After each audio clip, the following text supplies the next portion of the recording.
देखो, आज हम लोग पढ़ने वाले हैं केसी सिन्हा मैथ क्लास 9th का। और क्लास 9th में हम लोग क्या पढ़ने वाले हैं? क्वेश्चन संख्या 2। क्वेश्चन संख्या 2 में क्या बोल रहा है, ध्यान दो इस पर। बोल रहा है दर्शाएं कि प्रत्येक धनात्मक समपूर्णांक दो क्यों के रूप का है और प्रत्येक धनात्मक विषम पूर्णांक 2q + 1 के रूप का है, जहां q एक पूर्णांक है। सबसे पहले ये हम इसको बेसिक क्लास में बता चुके हैं, जो समपूर्णांक क्या है और विषम पूर्णांक क्या है। अन्यथा आप समझने की कोशिश कीजिए कि समपूर्णांक किसे कहते हैं। समपूर्णांक उसे कहते हैं जिसमें 2 को भाग लग जाता है। जिसमें 2 का भाग लग जाता है उसी को हम क्या कहते हैं, समपूर्णांक कहते हैं। और विषम पूर्णांक उसे कहते हैं जिसमें 2 का भाग नहीं लगता है, उसे हम विषम पूर्णांक कहते हैं। तो इसमें क्वेश्चन में हमको बोल रहा है कि दर्शा करके हमको बताइए कि 2q जो है समपूर्णांक है और 2q + 1 जो है एक विषम पूर्णांक है। ये रूप में हमको दर्शाना है। तो सिंपल सा है। अगर हम इसको क्वेश्चन बनाने के लिए सबसे पहले यहाँ पर लिखना है हल, और यहाँ पर लिखना है माना कि धनात्मक पूर्णांक ए मान लेते हैं। यदि आप समझने के लिए अगर धनात्मक पूर्णांक ए मान लेते हैं और किसी भी अगर संख्या में अगर इस प्रकार दिया है सम पूर्णांक 2q के है और दर्शाना है विषम पूर्णांक कितना है 2q + 1 का है, इस रूप का होगा तो हम क्या करेंगे, भाजक जो मान लेंगे। भाजक दिया रहता है, भाजक कितना है तो यहाँ पर 2 है, भाजक कितना है यहाँ पर 2 है। अगर मान लीजिए यहाँ पर 4q और प्लस में कितना रहता है 4q और यहाँ पर रहता है 4q प्लस में 1 रहता है, तो यहाँ पर भाजक हम कितना लेते, यहाँ पर 4 लेते, यहाँ पर 4 लेते। अगर यहाँ पर 7q प्लस में 7q प्लस में 1 रहता तो यहाँ पर भाजक कितना लेते, यहाँ पर हम भाजक 7 लेते, यहाँ पर 7।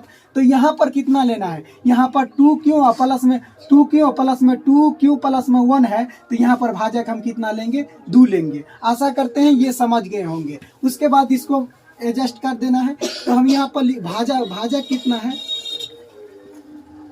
भाजक यहाँ पर कितना है 2, तो यहाँ पर 2 ले लेते हैं। उसके बाद भागफल भी अगर हम समझने के लिए अगर मान लिया जाए यहाँ पर एक धनात्मक पूर्णांक अगर मान लेंगे a है और a में अगर हम किसी से भाग देंगे तो भाजक कितना है 2 से अगर हम भाग देते हैं तो मान लेंगे कि भाजक कितना, भागफल कितना आ गया q आ गया और शेषफल कितना आ गया r आ गया। तो ये यूक्लिड विभाजन एल्गोरिथम प्रमेयिका का रूप का होता है। तो यहाँ पर 2q से अगर भाग देंगे, एक धनात्मक पूर्णांक a से भाग देंगे तो भागफल q आ गया और शेषफल कितना आ जाएगा, शेषफल r आ जाएगा। तो r जो है यहाँ पर हम कंपेयर करेंगे जो ये भाजक जो है, भाजक से हमेशा छोटा होता है शेषफल। ये भाजक से हमेशा छोटा क्या होता है, मतलब भागफल होता है, शेषफल होता है। तो शेषफल यहाँ पर कितना आ सकता है, तो आप बोलिएगा सर कितना आ सकता है, 0 आ सकता है या 1 आ सकता है, क्योंकि शेष भाजक से छोटा होता है भागफल शेषफल। तो शेषफल 0 आ सकता है, 1 आ सकता है, क्योंकि 2 तो यहाँ पर ओवरएड है ये है। तो हम चलिए यहाँ पर इसको यूक्लिड विभाजन हम यहाँ पर क्या लिख लेते हैं कि अगर हम भागफल कितना है q मान लेते हैं और शेषफल कितना है, शेषफल बराबर कितना है r मान लेंगे। इतना मानने के बाद आपको यहाँ पर फार्मूला लगा देना है जो अगर a बराबर कितना हो जाएगा तो बोलिएगा सर अगल बगल संख्या गुना होता है 2q और प्लस में कितना हो जाएगा शेषफल r। तो इसी को हम यूक्लिड विभाजन एल्गोरिथम कहते हैं। अब इसमें हमको क्या करना है, ये बोल रहा है कि हमको दर्शाना है 2q एक समपूर्णांक है, धनात्मक पूर्णांक समपूर्णांक, और 2q प्लस में 1 जो है एक विषम पूर्णांक है। तो हमको क्या करना है, यहाँ पर क्या करना है, सबसे पहले तो यहाँ पर a का मान कौन कौन सा हो सकता है। तो आप बोलिएगा a का मान सर कितना होगा, या तो 0 होगा या क्या होगा 1 होगा। तो हम a का मान यहाँ पर लिख लेते हैं, a बराबर कितना हो जाएगा 2q हो सकता है। अरे 0 में गुना करेंगे तो कितना, जोड़ेंगे तो कितना होगा, 0 यहाँ पर देंगे तो कितना होगा, इसको हम एडजस्ट करेंगे 2q हो जाएगा, क्योंकि 0 जोड़ेंगे तो उतना ही होता है। उसके बाद a का मान कितना हो जाएगा, तो a का मान और हो सकता है तो 2q और प्लस में कितना होगा 1 रखेंगे तो 1 हो सकता है। इतना ही हो सकता है। तो आप हम जानते हैं, यहाँ पर लिख सकते हैं आप, जे 2q एक सम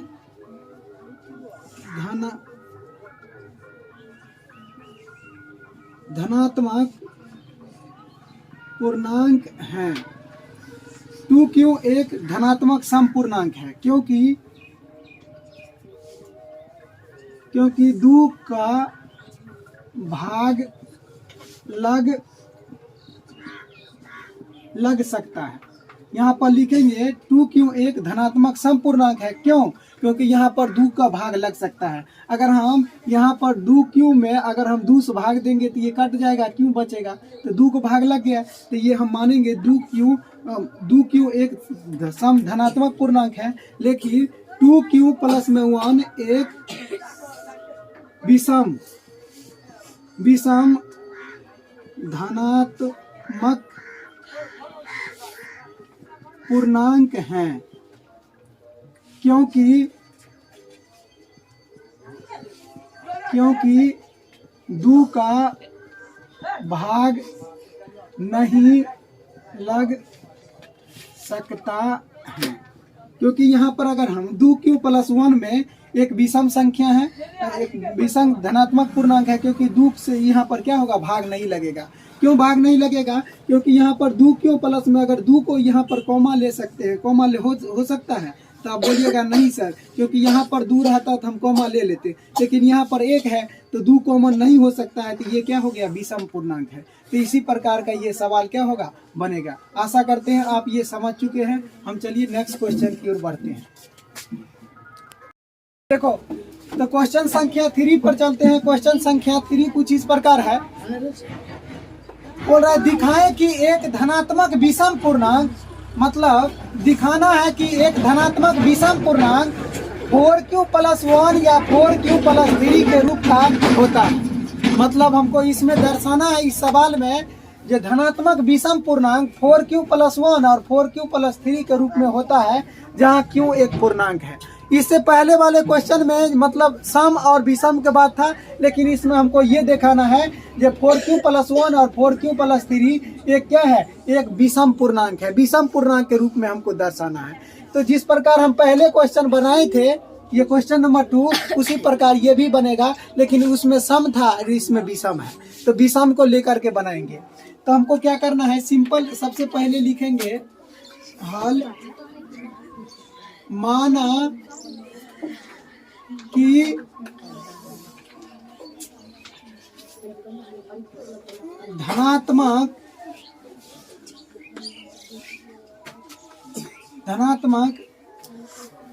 विषम पूर्णांक, ये मान लेते हैं। इतना मानने के बाद हम मानेंगे, माना जो धनात्मक विषम पूर्णांक ए है, और यहाँ पर भाजक आप देख सकते हैं, यहाँ पर कितना है, 4 है, यहाँ पर कितना है, 4 है। उसमें 2 था तो 2 लिए थे, यहाँ पर 4 है। अगर 7q प्लस में 1 और 7q प्लस में कितना अगर 3 रहता है, तो यहाँ पर भाजक कितना लेते, यहाँ पर 7 लेते। लेकिन यहाँ पर 4q प्लस 1 और 4q प्लस 3 है, तो यहाँ पर भाजक कितना लेंगे, 4 लेंगे। तो इतना बात आप समझ चुके होंगे। तो यहाँ पर लिखेंगे भाजक कितना है, 4 है। उसके बाद यहाँ पर भागफल q है, और शेषफल कितना है, r है। क्योंकि अगर हम कोई धनात्मक पूर्णांक में अगर हम मान लेंगे, भाग देंगे कितना से, भाजक कितना है, तो बोलिएगा 4 से भाग देंगे, तो हम क्या होगा, भागफल कितना चलेगा, बोलिएगा मान लिए जाए यहाँ पर क्या है, q आ गया है और शेषफल r आ गया है, तो क्या हो गया, इसी प्रकार है। तो हम इसको अगर लगाएंगे, धनात्मक a बराबर कितना होगा, मतलब भाज्य बराबर क्या होगा, तो बोलिएगा भाजक गुने भागफल प्लस शेषफल। तो यहाँ पर 4 गुने में q और प्लस में शेषफल कितना है, r। इस प्रकार के हो जाएगा। और इतना करने के बाद ये कौन विभाजन है, तो बोलिएगा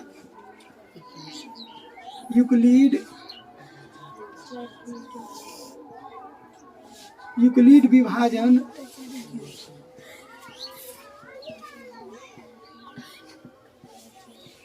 प्रमेयिका से, ये यूक्लिड विभाजन प्रमेयिका से इसको हम निकाले हैं। उसके बाद आप बोलिएगा सर ए का संभव मान, अब हम बोलेंगे जो भाजक जो है शेषफल से हमेशा शेषफल छोटा होता है भाजक से, तो यहाँ पर बोलिएगा ए का अगर आर के मान लगन मतलब शेषफल कितना आ सकता है, तो बोलिएगा यहाँ पर 4 है तो इससे छोटे वाले आएगा, तो आप बोलिएगा 0 आ सकता है, 1 आ सकता है, 2 आ सकता है, 3 आ सकता है, इससे ज़्यादा तो नहीं आ सकता है। तो हम यहाँ पर लिखेंगे ए का संभव मान कितना आ सकता है, बोलिएगा ए आ सकता है, 0 आ सकता है, 1 आ सकता है, 2 आ सकता है, 3 आ सकता है, कितना आ सकता है, कितना आ सकता है संभव मान।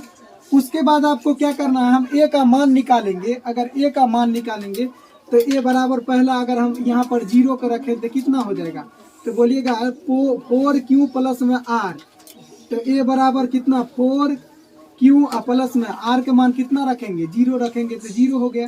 तो यहाँ पर ए बराबर कितना 4q प्लस में 4q हो जाएगा, क्योंकि 0 को जोड़ेंगे तो 4q होगा। उसके बाद यहाँ पर हम 1 रखेंगे, तो आप बोलिएगा ए बराबर 4q प्लस में 1 होगा। अब यहाँ पर ए बराबर कितना, ए बराबर यहाँ पर अगर हम 2 रखें तो ए बराबर में 4q प्लस में 2, और उसके बाद ए बराबर में 4q प्लस में 3, इतना ही आ सकता है। तो आप इसमें आप कंपेयर कीजिए, तो हम जानते हैं जो यहाँ पर इसमें क्वेश्चन में बोला गया है 4q प्लस 1 और 4q प्लस 3 एक क्या है, विषम पूर्णांक है। तो हम यहाँ पर लिखेंगे, जहाँ यहाँ पर 4q प्लस में 1 और 4q प्लस में 3 में 2 से भाग नहीं जा सकता है, 2 से भाग नहीं जा सकता है। अतः 4q प्लस 1 और 4q प्लस 3 एक धनात्मक विषम पूर्णांक है। इतना आप लिख दीजिएगा, आपको नंबर जितना देने वाला है उतना देगा एग्जाम में।